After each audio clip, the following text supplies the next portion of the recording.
Só que agora chegou a fase de se ouvir as testemunhas da Procuradoria dos Estados Unidos, aqueles que fundamentaram, que deram instrumentos para que o processo prosseguisse.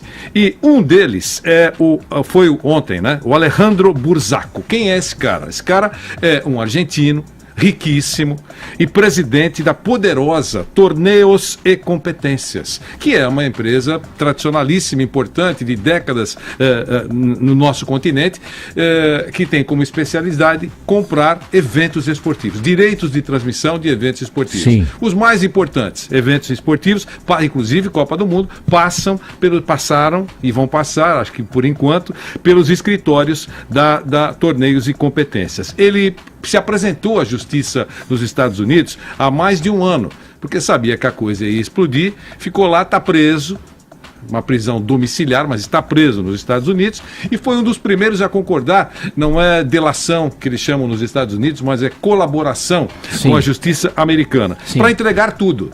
E aí, eu estava vendo que estava baixo esse microfone aqui, mas eu pensei que era assim. Aproximar, eu pensei que era assim, né? Aqui é chique, né?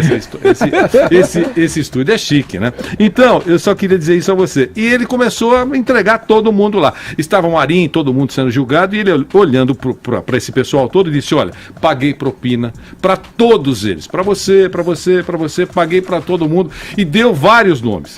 Ele disse o seguinte, entre outras coisas, viu, o Edgar e ouvintes da Jovem Pan, que ele tinha envolvimento com empresas de mídia, e citou várias delas, entre elas duas brasileiras, a Globo e a Trafic.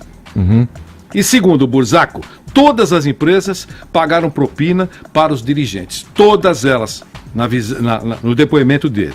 E era o Júlio Grondona, que aqueles que estão mais ou menos ligados ao futebol sabem quem foi, o chefão do futebol argentino, e mandava para valer no futebol sul-americano, e foi inclusive vice-presidente da FIFA, o segundo homem da FIFA. Júlio Grondona era o homem do caixa, tinha a chave do cofre, né, por muito tempo.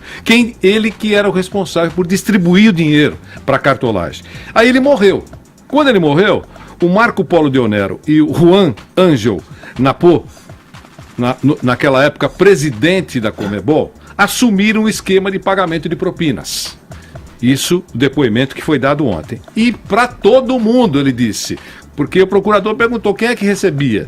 Ele disse: o presidente da Conmebol, o Napó, o vice-presidente, todos os vice-presidentes, os integrantes do comitê executivo, o secretário-geral, os presidentes de todas as confederações do continente, são 10 confederações, enfim, não escapou ninguém. Aliás, um deles, vale lembrar, um desses envolvidos, o advogado argentino Jorge de Leon, trabalhava inclusive com a presidente Cristina Kirchner, ele se suicidou ontem. Ele se jogou à frente de um trem em movimento em Buenos Aires.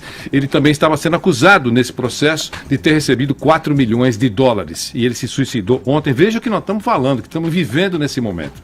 E da Globo, o ex-executivo Marcelo Campos Pinto foi considerado nesse processo todo, ainda, né, um ator importantíssimo nesse esquema de propinagem, nesse esquema criminoso.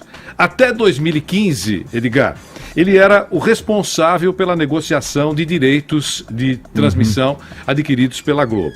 Íntimo dos dirigentes esportivos, nada era feito pela cartolagem sem consultá-lo, nada. Sim. Ele era a última voz. Ele esteve em São Paulo, aliás, vale lembrar para muita gente, ele esteve em São Paulo, na Câmara Municipal de São Paulo, recuando um pouquinho no tempo, ao lado do então presidente da Federação Paulista, Marco Polo Deonero, para defender o horário dos jogos noturnos. Aquela disputa, Jovem Pan defendendo a população de São Paulo, querendo que os jogos começassem um pouquinho mais cedo, para que as pessoas pudessem voltar para casa um pouco mais cedo, porque amanhã todo mundo trabalha. Todo mundo trabalha. Essa campanha é recente, me lembro muito disso aí. Então, e aí foi uma disputa, né? E eles estiveram lá na Câmara e comandando o Marcelo Campos Pinto lá, comandando a cartolagem. E, aliás, todos os vereadores de São Paulo naquele momento, todos, ouvidos pela reportagem da PAN, abraçaram a campanha da PAN. Depois, estranhamente, foram tirando as suas assinaturas.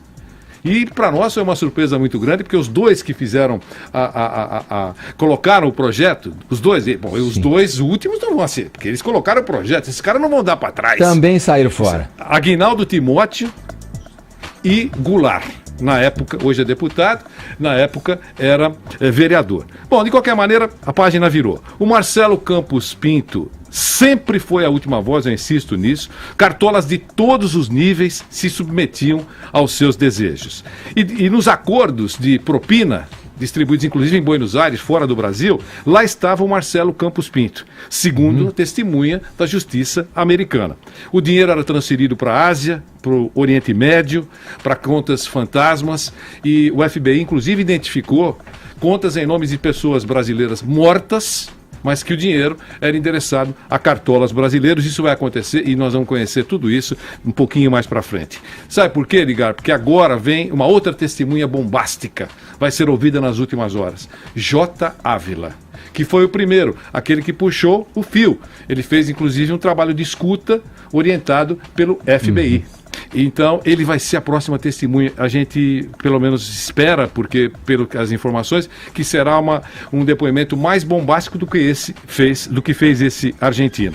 E para concluir, Edgar, hoje, nesse momento, na hora que o Monitor está no ar, aqui, lá em Zurique, está sendo ouvido pelo FBI, pela Interpol e pela Justiça Americana, Joseph Blatter.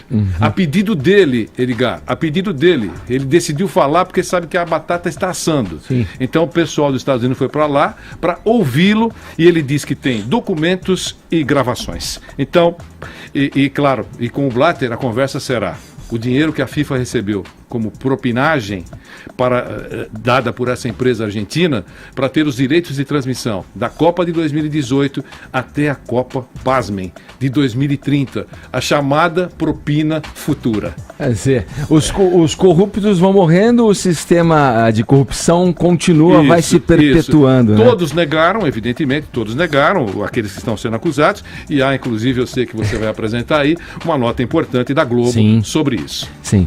Vanderlei, bom, lamentável. O que dizer diante de tudo isso, né? Os desdobramentos vem mais por aí, obviamente, coisas serão reveladas, mas se pegar um passado aí recente, chegaremos em João Avelange, passando por Ricardo Teixeira. Só para responder a sua pergunta, é importante. As investigações, Edgar, elas recuaram de 94 para cá.